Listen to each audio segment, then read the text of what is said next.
Hello, I'm Dr. Lakshmi Prasanna, working as a senior consultant in Dr. Care Homeopathy. ఈ sugar diabetes అనేది life long medications వాడాల్సి వస్తుందా? అలోపతిలో life time medications అనేది తీసుకోవాల్సి ఉంటుంది once start అయింది అని చెప్తున్నారు. హోమియోపతి దీనికి ఎలా హెల్ప్ అవుతుంది? హోమియోపతిలో పర్మనెంట్ సొల్యూషన్ అనేది ఉందా? దాని గురించి ఈరోజు మనం తెలుసుకుందాం. ఈ డయాబెటీస్ అనేది అసలు ఎందువల్ల వస్తుంది? ఏ స్టేజ్‌లో ఉన్నప్పుడు ఖచ్చితంగా మనం ప్రాపర్‌గా కరెక్ట్ చేసుకోగలము. మళ్ళీ దాన్ని కంప్లీట్‌గా ఇదనేది సొల్యూషన్ అనేది తీసుకోగలమా? దాని గురించి ఈరోజు మనం మాట్లాడుకుందాం. డయాబెటీస్ 2 టైప్స్ ఉంటుంది. ఒకటి మీ ఏవైతే డయట్ చేంజెస్ వల్ల, ఓవర్ వెయిట్ వల్ల, మీ హెరిడిటరీ వల్ల వస్తున్న diabetes. Type 2 diabetes and type 1. Type 1 అనేది ఆటో ఇమ్యూన్ డిసీజ్. మన ఇమ్యూనిటీ సెల్స్ అనేవి బీటా సెల్స్ని డిస్ట్రాయ్ చేయడం వల్ల వచ్చేది టైప్ 1 డయాబెటీస్. ఈ డయాబెటీస్ లో దేని వల్ల ఇది స్టార్ట్ అవుతుంది, అసలు దేన్ని కరెక్ట్ చేస్తే దీన్ని క్లియర్గా కరెక్ట్ చేసుకోగలం అనే దాని గురించి మాట్లాడుకుందాం. ఈ డయాబెటీస్ అనేది పాంక్రియాస్ రిలీజ్ చేస్తున్న బీటా సెల్స్ రిలీజ్ చేస్తున్న ఇన్సులిన్ వల్ల, ఇన్సులిన్ అనేది మన బ్లడ్ లోని షుగర్స్ ఏదైతే ఉందో దాన్ని ఎనర్జీగా కన్వర్ట్ చేస్తూ ఉంది. ఈ పాంక్రియాస్ ఆర్గాన్ అనేది ప్రాపర్ గా వర్క్ అవ్వకపోవడం వల్ల బీటా సెల్స్ అనేది ఇన్సులిన్ ని ప్రొడ్యూస్ చేయకపోవడం వల్ల మన బ్లడ్ లో ఉన్న షుగర్స్ ఏదైతే ఉంటుందో అది షుగర్స్ గానే ఉంటుంది. అది ఒక ఎనర్జీగా కన్వర్ట్ అవ్వడం అనేది ఆగిపోతుంది. దీన్నే మనం డయాబెటీస్ అని చెప్తాము, బ్లడ్ షుగర్స్.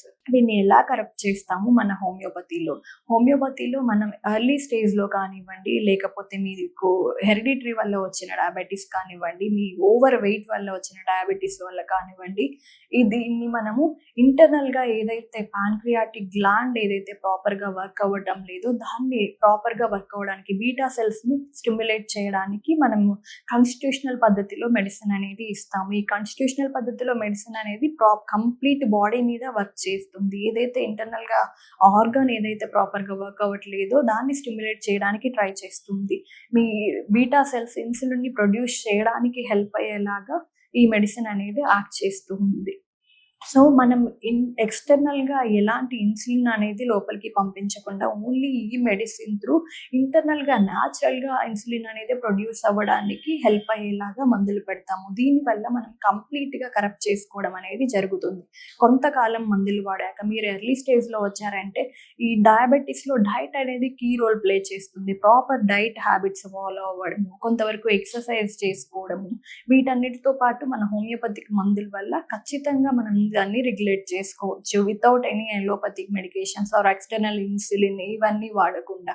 ఈ లాంగ్ టర్మ్ ఏదైతే లైఫ్ టైం యూజ్ చేయాల్సిన మెడికేషన్స్ ఉన్నాయి అని చెప్తున్నారో వాటి సపోర్ట్ ఏది లేకుండా కూడా మన డయాబెటీస్ ని మన హోమియోపతిలో ఖచ్చితంగా రెగ్యులేట్ చేయగలం. ఈ డయాబెటీస్ లో డైట్ అనేది కీ రోల్ ప్లే చేస్తుంది. మనం ఏదైతే తీసుకుంటున్న డైట్ ఉందో అది ఎనర్జీగా కన్వర్ట్ అవ్వకుండా అది షుగర్ రూపంలో మన బ్లడ్ లోనే ఉంటుంది. సో ఎనర్జీ అనేది ఉండదు బాడీలో, షుగర్ లెవెల్స్ హై అయిపోతాయి, తర్వాత ఆర్గాన్ డ్యామేజ్ అనేది జరుగుతుంది.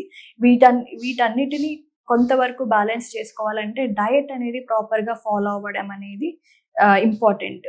ఎలాంటి డయట్ మీరు ఫాలో అవ్వడం వల్ల ఈ డయాబెటీస్ ని కొంతవరకు కంట్రోల్ చేసుకోగలరు? ఎక్సర్సైజ్, ఎక్సర్సైజ్ వాకింగ్ చేయడము, morning 1 hour, evening 1 hour walking, ఇంకా షుగర్ రిచ్ ఫుడ్స్ ఏదైతే ఉన్నాయో అవన్నీ ఆపేయడము, ఏదైతే ఫ్రూట్స్ షుగర్ ఎక్కువగా ఉన్న ఫ్రూట్స్ ఉన్నాయో ఇవి తినకపోవడము, వీటన్నిటిని అవాయిడ్ చేయడం వల్ల కొంతవరకు మీరు బ్యాలెన్స్ చేసుకోవచ్చు. Then management is different and cure is different. So మీకు క్యూర్ కావాలనుకుంటున్నారంటే ఖచ్చితంగా మీకు మెడిసినల్ సపోర్ట్ అనేది అవసరం ఉంటుంది. డయట్ తోను ఎక్సర్సైజెస్ తోను మేనేజ్ అయితే చేసుకోవచ్చు బ్యాలెన్స్డ్ షుగర్స్ ఉండడానికి. కానీ క్యూర్ అంటే ఖచ్చితంగా మెడిసినల్ సపోర్ట్ కూడా కావాల్సి వస్తుంది.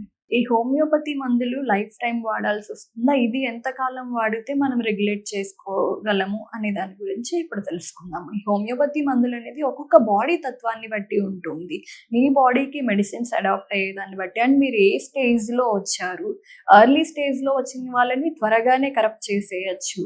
అది డయట్‌తోను, supportive care, diet and exercises and medicinal సపోర్ట్‌తో ఖచ్చితంగా త్వరగానే రెగ్యులేట్ చేసేయవచ్చు. మీరు ఇంతకుముందు ఆల్రెడీ మందులు స్టార్ట్ చేసి ఇన్సులిన్ స్టేజ్‌లో ఉండి వచ్చినప్పుడు చాలా కొంతవరకు టైం అయితే పడుతుంది. చాలా మోడిఫికేషన్స్ చేయాలి. ఇనీషియల్‌గా వెంటనే ఏ మందులు ఆపకూడదు. దాన్ని కొంచెంగా డోసేజ్ తగ్గించుకుంటూ, దాన్ని ప్రాపర్‌గా మానిటర్ చేసుకుంటూ, ఈ మెడిసిన్ బాడీకి అడాప్ట్ అయ్యేంత వరకు వెయిట్ చేసుకొని చేయాల్సి ఉంటుంది. కొంత టైం అనేది పడుతూ ఉంది. ఈ డయాబెటిస్ పేషెంట్స్‌కి మోస్ట్‌లీ డయట్ మీద ఎక్కువ ఫోకస్ చేయాలి. ఈ డయట్ అనేది డయాబెటిస్‌లో ఖచ్చితంగా చెప్పవచ్చు కీ రోల్ ప్లే చేస్తుందని. మీరెప్పుడైతే డయట్ ఫాలో అవుతారో మిగతా అన్ని డిసీజెస్ డయట్ అనేది అంత పర్టిక్యులర్‌లీ ఉండదు. డయాబెటిస్‌లో మాత్రం ఖచ్చితంగా డయట్ ఫాలో అవ్వడం అనేది ఒక మెయిన్ థింగ్‌గా చెప్పుకోవచ్చు. ఒకవేళ మీరు ఈ సమస్యలతో బాధపడుతున్నట్లయితే కింద స్క్రోల్ అవుతున్న నంబర్‌కి కాల్ చేసి కన్సల్టేషన్ అనేది తీసుకోండి. మీ సమస్య ఏదైతే ఉందో దానికి ప్రాపర్‌గా కంప్లీట్ సొల్యూషన్ అనేది దొరుకుతుంది.